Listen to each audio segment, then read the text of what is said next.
ಇವತ್ತು ನಾನು ಬಂದಿದ್ದೀನಿ ಬಾಳೆಪಟ್ಟಿ ಫಾಲ್ಸ್. ಇದು ಹೆಗ್ಗರ್ಣಿಯಿಂದ ಅಂದರೆ ಶಿರ್ಸಿ ತಾಲೂಕು, ಹೆಗ್ಗರ್ಣಿಯಿಂದ ಅರೌಂಡ್ 15 ಕಿಲೋಮೀಟರ್ಸ್ ಇದೆ. ಇದು ಯಾರಿಗೂ ಅಷ್ಟಾಗಿ ಗೊತ್ತಿಲ್ಲ. ಈ ಥರ ವ್ಯೂ. ಬೀರ್ಗಡ್ಡಿ ಅಂತ ಒಂದು ಊರಿದೆ, ಆ ಊರ ಕಡೆಯಿಂದ ಬರಬೇಕು. ಮತ್ತು ಒಂದು ತೋಟದಲ್ಲಿ ಒಳಗಡೆ ಬಂದು ತೋಟದಿಂದ ಒಂದು ನದಿ ದಾಟ್ಕೊಂಡು ಬಂದರೆ ವ್ಯೂ ಪಾಯಿಂಟ್ ಸಿಗುತ್ತೆ. ಮತ್ತು ಇಲ್ಲೇನು ಪಬ್ಲಿಕ್ ಟ್ರಾನ್ಸ್ಪೋರ್ಟೇಷನ್ಸ್ ಏನೂ ಇರಲ್ಲ, ನಮ್ಮದೇ ಓನ್ ವೆಹಿಕಲಲ್ಲಿ ಬರಬೇಕು. ಫುಡ್ಡು ಅಷ್ಟೇ ನಾವೇ ಕ್ಯಾರಿ ಮಾಡಬೇಕು.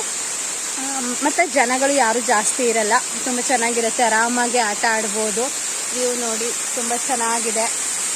ಇವಾಗ ನೀರು ಸ್ವಲ್ಪ ಕಡಿಮೆ ಇದೆ, ಬಿಕಾಸ್ ಇದು ಇವಾಗ ಮಾರ್ಚ್ ಆಗಿರೋದ್ರಿಂದ ಎಲ್ಲ ಕಡೆ ಬಿಸಿಲು, ನೀರೇ ಇಲ್ಲ.